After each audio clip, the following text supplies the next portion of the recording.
Hey guys, was good? Triple J Boxing here. So we just watched the Artur Beterbiev versus Callum Smith fight, and it went as expected.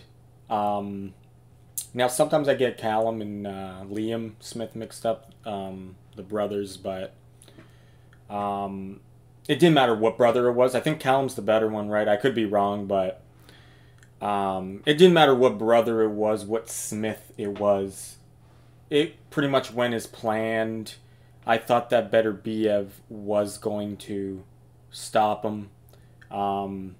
There's just really no one, I think, that can really challenge Beterbiev other than Bivol at light heavyweight. I know there's some other names out there, but they're not as experienced. So I feel like the only guy that can beat Beterbiev is probably Bivol, but obviously there's other names in the lower division 168. Like Canelo would be a great fight for Beterbiev. A lot of people wanted to see that fight instead of Canelo versus Bivol.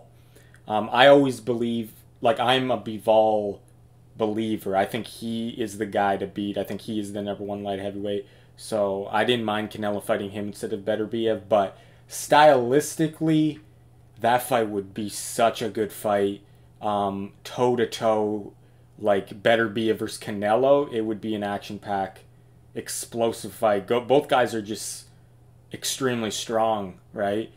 I'd like to see how that fight would go, but Canelo would have a chance, I believe, against Beterbiev, since Beterbiev is 38 too, so you never know, right, if he's going to slow down. But Canelo's just, if you can take Triple G's shot, maybe he can take Beterbiev's shot. So but like I said, other than Bivol at light heavyweight and Canelo and another guy, David Benavidez, other than those three, because I feel like that would be another great fight.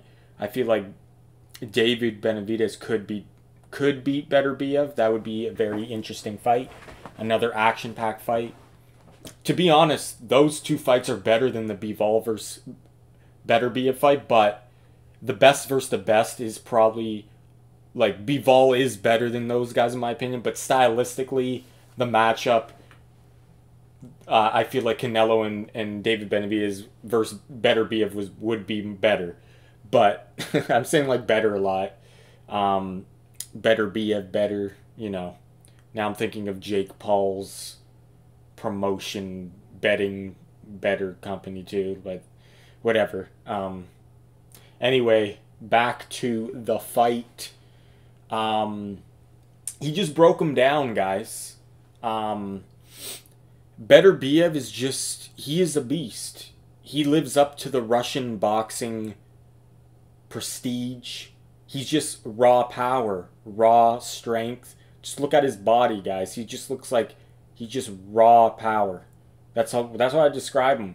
He's the kind of guy you want to bring in a street fight. He's the kind of guy that you don't want to mess with, and he's just freakishly strong, not just at boxing, but at wrestling, everything. He's a fast runner probably. He just looks like he's a prime specimen, right? I've seen his training footages, the things he does. I just see the guy is a beast. He is super strong and durable. It's going to take a lot to beat this guy. And though I mentioned the Canelo and the David Benavidez fights for him, I feel like beating Beterbiev in that kind of style will be very tough because he's going to land a lot of punishing shots on you. I feel like to beat Beterbiev, you got to be Bivol. You got to be smart, and you got to pick your shots, and you got to win rounds. You got to box. And I feel like that's why Bivol probably has the best chance of beating Beterbiev. And Bivol got power too. Like, a lot of people are saying that Bivol won't have the power to keep Beterbiev off of him, but that's not the case in my opinion. Look at the way Canelo responded to Bivol's power. It seemed like he was he didn't know what to do, because, like, and I know, like, in the Triple G first fight, he got maybe a little bit overwhelmed by Triple G's power. But if you look at the second and third fight, he handled Triple G's power a lot better. Now, that could be maybe Triple G slowed down, but Triple G still had power. But the way he looked when Bivol landed, it looked like Bivol had a lot of power in his shots. The fact that Canelo was giving him that much respect and backing up on the ropes. And Canelo didn't know what to do. So, Bivol got power, guys. And not only does he have power, he has the skills. But his best attribute is his way of controlling distance. He's a master of distance, and he's got great footwork. And that's what makes him dangerous, is the footwork and the master of distance. But you add on that he does got power too. He's got experience.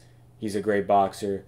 I pick him to be Beterbiev, but Callum Smith, he put up a fight. He landed a lot of good shots, but to no avail. It was kind of like Dmitry Andre versus David Benavidez. He was landing a lot of good shots on David Benavidez, but you knew it was a matter of time. David was going to break him down, and that was this case here. You knew that Beterbiev was going to weather the storm, and like the way it's funny how people think they take something from this, like Bivol don't got a chance from this, like, and I know a lot of people, maybe I'm just reading the wrong comments saying that, like people who believe that they're extracting what they saw tonight and they're gonna say that Bivol doesn't have enough power to keep him off of him.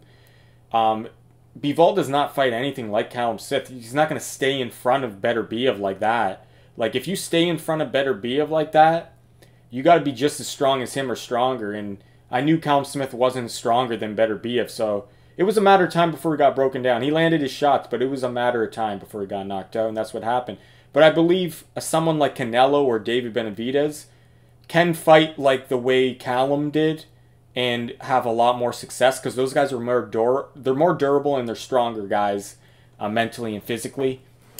But Bivol is not going to fight like that. And Bivol is tough. He showed that he's tough. He showed a chin in the past against guys, against Canelo. He doesn't got a weak chin, and he is durable himself, but he's not going to fight like that against Beterbiev. He's going to fight like he did against Canelo, right? He's going to use his distance, his jab, and pick his spots, and when there is an opening, he'll throw combinations, power shots on Beterbiev, the older man, because Bivol is in his prime. Beterbiev, he's still showing that he's in his prime, but 38 is getting up there for a light heavyweight. So, yeah, guys, I got Bivol winning when it happens. We'll see the betting odds. If they give Beterbiev the favorite, and they pay out good for Bivol, I'll probably bet Bivol. But if it's like an even kind of odds, it's probably not a good fight to bet on. I'd probably only bet on the fight if like someone was like, you could make money on somebody. Like I bet Bivol against Canelo because they were paying out huge, and I won that bet. But in this case, I just think the odds will be pretty close, so I don't know how much he'll make. But if Bivol's the underdog, I'll probably bet on that for sure. But if he's the favorite, I probably won't even bet on the fight, to be honest, because I just believe Beterbiev still got a chance. He's got that power. He's super strong, but I just feel like Bivol's he's the total package guy. He's got everything. Been watching this guy since the HBO days. He's underrated. Obviously, he's not as marketable. Maybe that's why he doesn't speak English that well. He's a more quiet guy. He doesn't trash talk. So he doesn't have that kind of hype behind him. But if he did have all those things and he was a good talker and he did have some kind of marketability, some kind of like brought out his personality more, like a Triple G. Even Kovalev had that thing, the Crusher, and he would talk trash and stuff. But Bivol, he doesn't have any of that, right? So I feel like that's why he's underrated. He's just not as marketable. But if he was, guys, they'd be considering him. Like, I think he's ranked number 4 on ESPN's top pound-for-pound list. He's definitely in my top 5 pound-for-pound. Because I feel like, and especially if he beats Beterbiev, you got to put him there. You got to put him in the top 3 probably if he beats Beterbiev for sure. right now, I think top 5 pound for pound better or Dmitry Bivol. He's in my top 5. He's got to be in everybody's top 10. If he's not in your top 10, then something's wrong with your list. But yeah, guys, there's a lot of good fighters. It's hard to make lists, but he's got to be in the top 10 for everybody. I just think the guy, he's tremendously talented. Like, he's been proving it consistently every fight, and he proved it against Canelo like I knew he would. And Beterbiev will be his toughest fight yet for sure, but we'll see what happens, guys. So it was a good action-packed fight. Callum Smith put up a good fight. He landed good combinations, but Beterbiev again weathered the storm, bided his time, super durable, and once he starts landing his shots on you, it's just a matter of time. You can't keep on eating Beterbiev shots like that. You're going to get knocked out, and that's what happened. But good effort by Callum Smith. Good fight overall. Beterbiev, he's a beast. And we're going to find out who the true light heavyweight is, the champ of the division soon. Probably in Saudi Arabia, they're thinking, after Ramadan, because Beterbiev is a Muslim. So we'll probably find out. It should be next. They've been talking about a deal. Isn't totally finalized, I don't think. So that's going to be a very good fight, guys. And I say the winner of that fight should fight the Canelo or David Benavidez moving up would be nice as well. But yeah, guys, this is Triple J Boxing. Let me know how you thought, how he looked. He's looking pretty good for 38 still, guys. Anyway, I'll catch you in the next video. Take care, guys.